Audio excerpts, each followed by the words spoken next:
What's going on, guys? Welcome back to the channel. My name is Nick, and in today's video we will be going over the first half of part 15 of the Master Key System by Charles F. Hannell.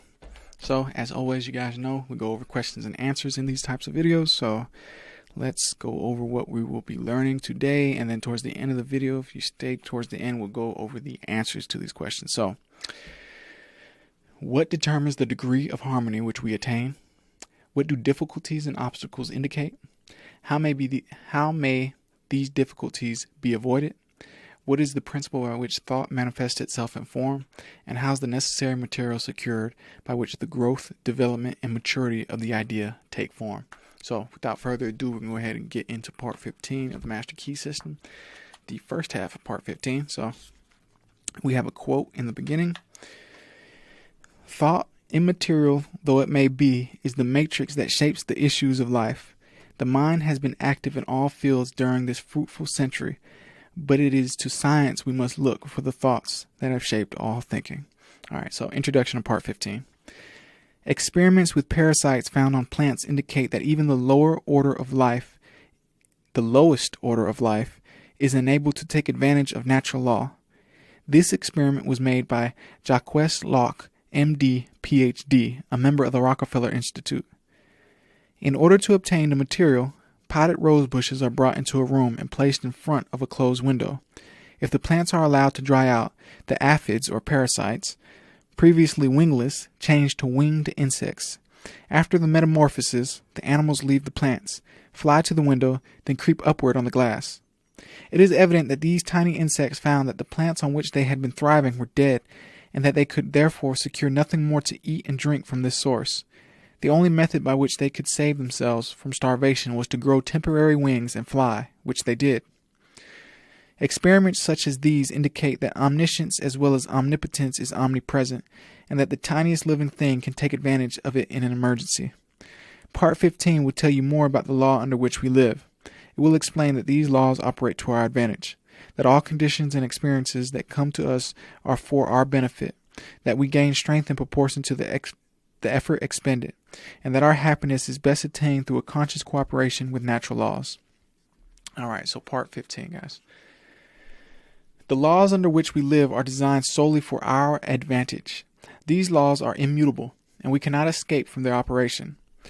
All the great eternal forces act in solemn silence, but it is in our power to place ourselves in harmony with them and thus express a life of comparative peace and happiness. Difficulties, inharmonies, and obstacles indicate that we are either refusing to give out what we no longer need or refusing to accept what we require. Growth is attained through an exchange of the old for the new, of the good for the better. It is a conditional or reciprocal action. For each of us is a complete thought entity, and this completeness makes it possible for us to receive only as we give. We cannot obtain what we lack if we tenaciously cling to what we have. We are able to consciously control our conditions as we come to sense the purpose of what we attract, and are able to extract from each experience only what we require for our further growth. Our ability to do this determines the degree of harmony or happiness we attain. The ability to appropriate what we require for our growth continually increases as we reach higher planes and broader visions, and the greater our abilities to know what we require, the more certain we shall be to discern its presence, to attract it, and to absorb it. Nothing may reach us except what is necessary for our growth. All conditions and experiences that come to us do so for our benefit. Difficulties and obstacles will continue to come until we absorb their wisdom and gather from them the essentials of further growth. That we reap what we sow is mathematically exact. We gain permanent strength exactly to the extent of the effort required to overcome difficulties. The inexorable requirements of growth demand that we exert the greatest degree of attraction of what is perfectly in accord with us. Our highest happiness will be best attained through our understanding of and conscious cooperation of natural laws. In order to possess vitality, thought must be impregnated with love. Love is a product of the emotions. It is therefore essential that the emotions be controlled and guided by the intellect and reason. It is love which imparts vitality to thought and thus enables it to germinate. The law of attraction, or the law of love, for they are one and the same, will bring to it the necessary material for its growth and maturity. The first form which thought will find is language, or words. This determines the importance of words. They are the first manifestation of thought, the vessels in which thought is carried. They take hold of the ether and by setting it in motion reproduce the thought to others in the form of sound. Thought may lead to action of any kind, but whatever the action, it is simply the thought attempting to express itself in visible form.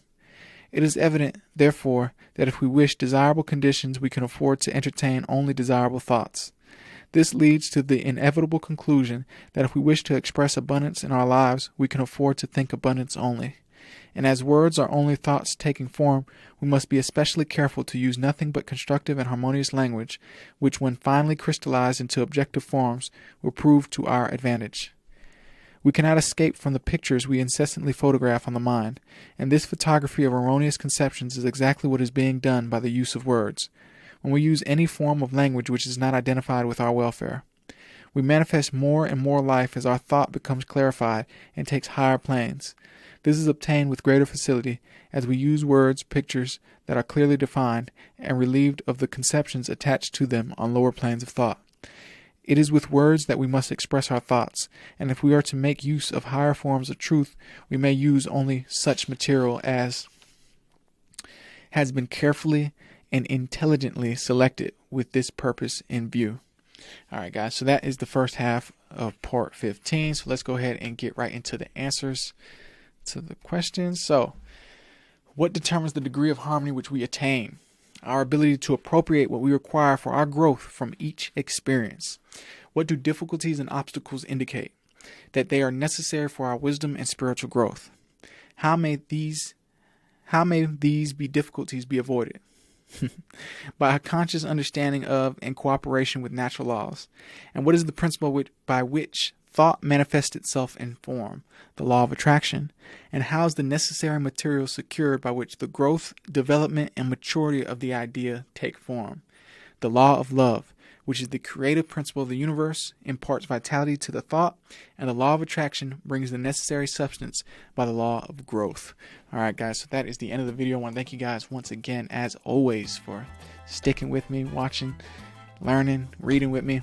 The Master Key System. If you enjoyed that video, go ahead and smash the like button, tap the subscribe button to help us with our current goal of 1,000 subscribers. And if you have any questions about anything we just went over in any video that I make on the channel, you can always email me directly at info@tycoontalk.xyz or leave a comment in the comment section below, and I'll be sure to get back to you as soon as possible. Let me know any topics you'd like me to go over more in depth, cover, make a video about, whatever it is. Just let me know, and I'll be sure to make that happen for you guys. And all of my links are in the description box below to my online store, the ebooks, templates, courses, everything in between. You can check that out in the description box below. And if you like this video, go ahead, check out the other videos on my channel where I talk about how to make passive income, easy passive income with cryptocurrency, digital assets, blockchain technology. I mean, it sounds complicated, guys, but it's easy. I break it down for the new investor, the experienced investor, whatever it is. I make it easy for you guys. So go ahead, check those videos out. I show you how to fix your credit, financial markets, a bunch of cool information that will help elevate your life. So go ahead, head on over, scroll over to the playlist section, and you'll be able to find those videos. So, as always, if you enjoyed this video, may infinite abundance flow to you now and forever, my friends. I will see you again tomorrow. Peace.